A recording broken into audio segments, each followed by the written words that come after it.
Welcome to the Deep Dive, where we dig into complex source material, cut through the noise, and really try to pull out the essential insights you can use to understand the world and, maybe more importantly, yourself. Today we are jumping into a big one, Robert Greene's The Laws of Human Nature. And we're starting right at the beginning with the law that underpins everything else, the law of irrationality.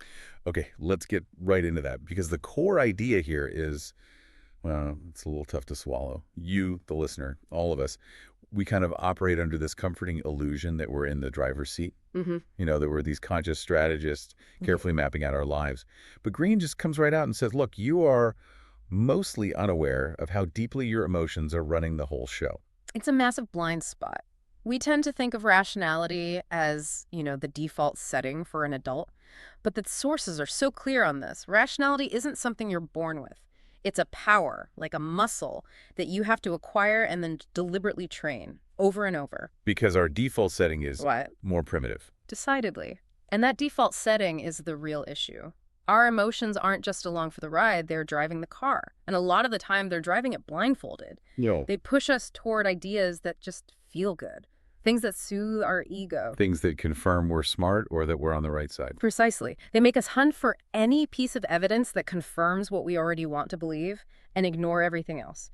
And that gap, that disconnect between reality and what our emotions are telling us, that is the source of almost every bad decision we make on repeat. That's why we get stuck in the same negative patterns. Exactly. So the goal of this book and of understanding this law is to give you a kind of a code book to help you become a much calmer, more strategic observer of yourself first, and then everyone else. So where does this irrationality even come from? It's not like a personal failure, right? It's something deeper. The source material calls it a primal current. What is that? It's our hardware. We're talking about 5 million years of evolution as social animals. Our brains are just wired for incredibly fast emotional processing. For survival. For group survival, yeah. We had to read social cues, instantly react to threats without thinking. That flash of anger or shame or outrage, it was all highly adaptive and highly contagious. And that leads right into what the book calls the social trap, this idea of permeability. We see ourselves as these rugged individuals, but we're actually incredibly open to what everyone around us is feeling. We're sponges. Permeability just means we are constantly, unconsciously absorbing the emotional tone of the group. We imitate others. We start wanting what they want. We get swept up in these viral feelings of anger or anxiety. You could feel it, like when you walk into a room where people have been arguing. Yeah. You feel that tension in your gut before you even know what happened. That's it. And we think we're acting on our own free will when really our ancient tribal instincts are pulling all the strings. And this is really the dividing line between a rational life and an irrational one. It's not about having no emotions. It's about the results you get over time. So how do you tell the difference? You can't just ask someone if they're rational. No, you have to look at the track record. The irrational person. You see these consistent negative patterns, the same mistakes over and over, the same unnecessary fights that blow up in every job, big projects that never, ever get finished. And they always have someone else to blame. Always. It's bad luck. It's their boss. It's the system. Whereas the rational person, over time, demonstrates the ability to actually finish things, to work effectively, to sustain success. And that's because they're aware of their own emotional triggers. They have enough self-awareness to step back and not just react. It makes me think of that Dostoevsky quote the book uses about having a second self that's sensible, but then this other self. The little demon. Yeah. The one that's impelled to do something perfectly senseless. It's that part of you that knows better but does it anyway. It's why we sometimes fall for completely the wrong person, even when every rational part of our brain is screaming, no. Okay, so if that's the big, deep engine of irrationality, let's talk about the more subtle, everyday version. The book calls it low-grade irrationality, which is driven by the pleasure principle in thinking. Right. And this is the mechanism that keeps us comfortable day to day. We are just wired to pull back from any idea that feels unpleasant or painful. So we prefer thoughts that soothe our ego. Always. It creates this low-level distortion field around us, so we never quite see things as they are. And this is the source of all our mental biases. Let's start with the big one, confirmation bias. Right. We all say we're open-minded, but we're not, are we? We're more like lawyers building a case for what we already believe. We absolutely are. And you see this everywhere, especially in business. Someone falls in love with their big new idea. They'll pay for studies, they'll hire consultants. But they're not looking for the truth. They're looking for an expert to tell them they're a genius. Exactly. The real scientific approach, the hard path, is to actively look for evidence that disproves your favorite idea. But that hurts the ego. Yeah, it does. And then there's the group bias. This caps right back into that ancient fear of being cast out of the tribe. Isolation is terrifying to us, so Yeah. we absorb the opinions of our group because it feels safe. It brings the relief of belonging. Look at politics today. Oh, yeah. How is it that people's opinions on, a dozen incredibly complex issues, from economics to foreign policy, all magically line up perfectly with their party's platform? And they'll swear they reasoned it all out for themselves. They sincerely believe it. It's groupthink that feels like critical thinking. And that leads to the last one, which might be the trickiest, the superiority bias. Which is? The book calls it an optical illusion. We literally cannot see our own flaws. We see everyone else's with perfect clarity, but we have a total blind spot for our own. So I assume I'm basically a decent ethical person. My motives are pure. Of course, if you get a promotion, it's because you earned it through merit. But if your colleague gets one, well, you immediately start wondering who they played politics with, what Machiavellian moves they made. Right. I see their selfish motives, but never my own. And that bias is so dangerous because it lets you justify anything. It makes you feel like you don't need to work on being rational or ethical because you already believe you are. So that's the low-grade constant stuff. What happens when things get turned up to 11? Let's talk about high-grade irrationality, the moments of collective madness. Yeah, this is when our core emotions, anger, greed, fear, get so inflamed that they just overwhelm everything. And history is, well, it's just a long list of these moments. Financial markets are a perfect laboratory for it. The 2008 crash. The book calls it a compendium of all varieties of human irrationality. It wasn't a spreadsheet error, it was an emotional virus. The pull of easy money. It was an irresistible feeling, an intoxicating optimism. Everyone was a genius. Housing prices could never fall. That feeling infected millions. People who were otherwise very smart became pure emotional reactors. And then when it all came crashing down. Fingers pointed everywhere but inward. It was the regulators, the banks, some outside force. Nobody wanted to admit the real source was a collective orgy of greed that wiped out all reason. It's like that Sir Isaac Newton quote after he lost a fortune in a bubble.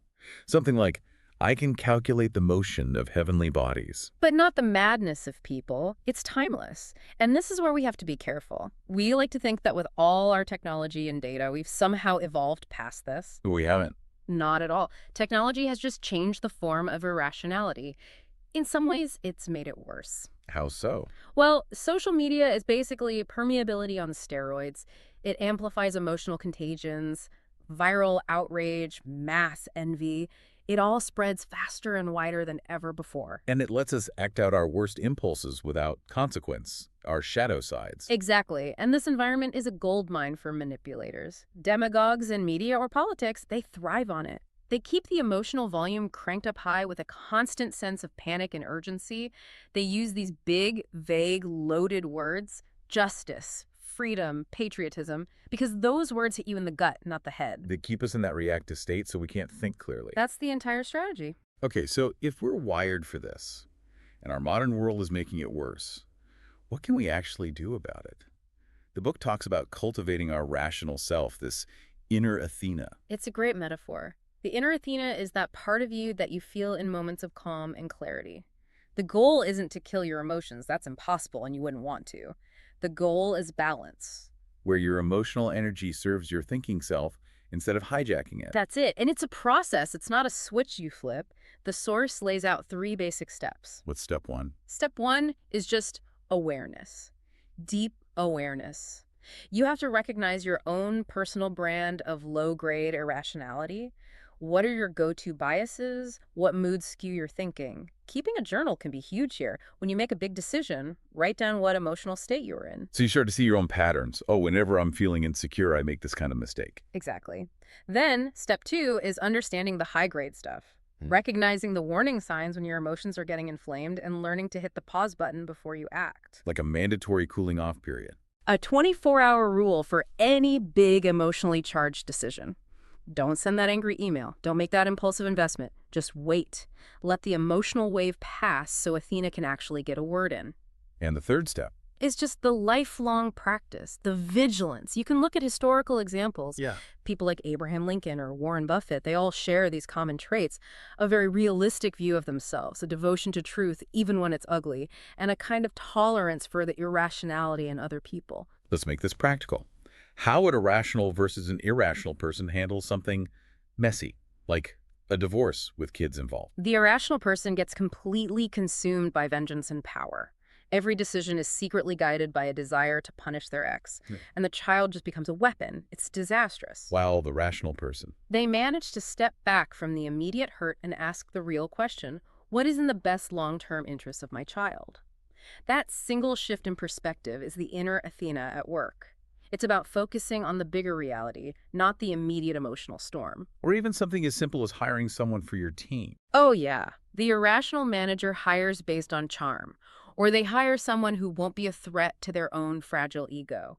Then, when that person fails, they blame them, never their own emotionally driven hiring mistake. Whereas the rational person just looks at competence, at the evidence. They manage their own ego instead of letting their ego manage the team. Once you see this, it's liberating. You stop taking the crazy behavior of others so personally. You realize they're not reacting to you. They're reacting to their own deep, ancient, emotional currents. You just happen to be standing there.